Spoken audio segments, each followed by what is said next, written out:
കോൺഗ്രസിൽ പ്രതിപക്ഷ നേതാവ് വി.ഡി. സതീശനും അതൃപ്തൻ. കെ.പി.സി.സി. പുനഃസംഘടനയുമായി നിസ്സഹകരിക്കാനാണ് എ ഗ്രൂപ്പ് തീരുമാനം.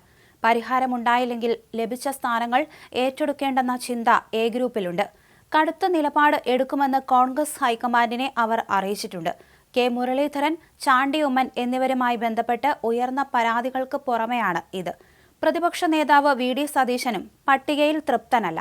കോട്ടയം ഡി.സി.സി. പ്രസിഡന്റ് സ്ഥാനത്തേക്ക് അദ്ദേഹം നിർദ്ദേശിച്ച ഫിൽസൺ മാത്യൂസിനെ ജനറൽ സെക്രട്ടറി ആക്കിയതിലൂടെ ജില്ലാ അധ്യക്ഷനായി പരിഗണിക്കില്ലെന്ന സന്ദേശമാണ് നൽകുന്നത്.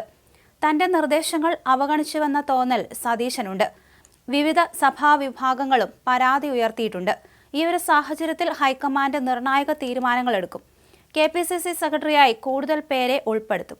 പുനഃസംഘടനയ്ക്ക് ശേഷമുള്ള ആദ്യ നേതൃയോഗം വ്യാഴാഴ്ച ചേരും. കെ.പി.സി.സി. ഭാരവാഹികൾ, ഡി.സി.സി. പ്രസിഡന്റുമാർ എന്നിവരുടെ യോഗമാണ് വിളിച്ചിരിക്കുന്നത്. ഈ യോഗത്തിൽ സതീശൻ അടക്കമുള്ളവർ പ്രതിഷേധിക്കും. എ ഗ്രൂപ്പ് കടുത്ത നിരാശയിലാണ്. ഡി.സി.സി. പ്രസിഡന്റുമാരും കെ.പി.സി.സി. ഭാരവാഹികളുമായിരുന്ന ചില നേതാക്കന്മാരുടെ പേര് വിവിധ സ്ഥാനങ്ങളിലേക്ക് എ ഗ്രൂപ്പ് നൽകിയിരുന്നു. കെ.പി. ധനപാലൻ, അബ്ദുറഹ്മാൻ ഹാജി, കെ.സി. അബു എന്നിവർക്ക് എ ഗ്രൂപ്പ് മുൻഗണന നൽകിയിരുന്നു. മുൻപ് കെ.പി.സി.സി. സെക്രട്ടറിയായിരുന്ന റിങ്കു ചെറിയാന്റെ പേരും മുന്നോട്ട് വച്ചു. എന്നാൽ ഇവരൊന്നും പരിഗണിക്കപ്പെട്ടില്ല. ഇതിലെ അതൃപ്തി എ.ഐ.സി.സിയെ എ ഗ്രൂപ്പ് അറിയിച്ചു.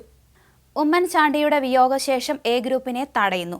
കെ.സി. വേണുഗോപാൽ സ്വന്തം താൽപര്യം വച്ച് സ്ഥാനമാനങ്ങൾ തട്ടിയെടുക്കുന്നുവെന്നാണ് ആരോപണം. മറ്റു ഗ്രൂപ്പുകളെ ദുർബലമാക്കാൻ വേണ്ടിയാണ് ഇതെന്നാണ് സൂചന. തിരുവനന്തപുരം ഡി.സി.സി. പ്രസിഡന്റ് സ്ഥാനത്തേക്ക് ചെമ്പഴന്തി അനിലെന്ന നിർദ്ദേശവും പരിഗണിക്കപ്പെടാൻ സാധ്യതയില്ല. തിരുവനന്തപുരത്ത് ഡി.സി.സി. അധ്യക്ഷനായി ചുമതല നോക്കുന്ന എൻ ശക്തനെ കെ.പി.സി.സി. വൈസ് പ്രസിഡന്റ് സ്ഥാനത്ത് നിന്ന് ഒഴിവാക്കിയതോടെ അദ്ദേഹം ജില്ലാ അധ്യക്ഷ സ്ഥാനത്ത് തുടരുമെന്നാണ് സൂചന.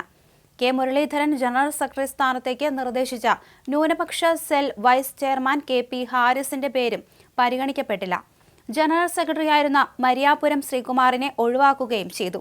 ചാണ്ടി ഉമ്മന്റെ പേര് എ ഗ്രൂപ്പ് രാഷ്ട്രീയകാര്യ സമിതിയിലേക്ക് നിർദ്ദേശിച്ചിരുന്നു. അബിൻ വർക്കിയെ ഒഴിവാക്കി youth Congress president, working president സ്ഥാനങ്ങൾ കെ.സി. വേണുഗോപാൽ പിടിച്ചെടുത്തെന്ന പരാതി രമേശ് ചെന്നിത്തലയും ഉന്നയിച്ചു. സാമുദായിക സമവാക്യങ്ങളെല്ലാം നോക്കിയാണ് ജനറൽ സെക്രട്ടറിമാരുടെയും വൈസ് പ്രസിഡന്റുമാരുടെയും പട്ടിക തയ്യാറാക്കിയതെങ്കിലും ഫലത്തിൽ സാമുദായിക സംഘടനകളെല്ലാം എതിരായി. സെക്രട്ടറിമാരുടെ പട്ടികയും എക്സിക്യൂട്ടീവ് കമ്മിറ്റിയെയും ഉടൻ പ്രഖ്യാപിക്കണമെന്ന ആവശ്യം കോൺഗ്രസിൽ ശക്തമാണ്. കെ.പി.സി.സിയുടെ ചരിത്രത്തിലെ ഏറ്റവും വലിയ ഭാരവാഹി പട്ടികയാണ് ഇത്തവണത്തേത്. ഒരു കാലത്ത് വൈസ് പ്രസിഡന്റ് പദവി ഇല്ലാതിരുന്ന കെ.പി.സി.സിക്ക് പിന്നീട് 1ഉം 3ഉം ഒക്കെയായി ഇപ്പോൾ 13 പേരായിട്ടും തർക്കം ബാക്കിയാണ്. 13 വൈസ് പ്രസിഡന്റുമാരിൽ ഒരാൾ മാത്രമാണ് വനിത. സീനിയർ നേതാക്കളായ ബിന്ദുകൃഷ്ണ, ഷാനിമോൾ ഉസ്മാൻ എന്നിവരെ ഒഴിവാക്കി രമ്യ ഹരിദാസിനെയാണ് വൈസ് പ്രസിഡന്റാക്കിയത്. 59 ജനറൽ സെക്രട്ടറിമാരെ നിശ്ചയിച്ചിട്ടും താൻ നിർദ്ദേശിച്ചവരെ ഒഴിവാക്കിയെന്ന് പ്രതിഷേധിച്ച് കെ മുരളീധരനും രമേശ് ചെന്നിത്തലയും സെക്രട്ടറിമാരുടെ പട്ടിക വരാൻ കാത്തിരിക്കുകയാണ്.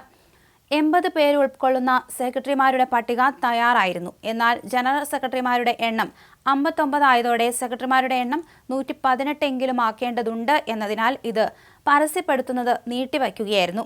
ഒരു ജനറൽ സെക്രട്ടറിക്ക് 2 സെക്രട്ടറിമാർ എന്നാണ് കണക്ക്.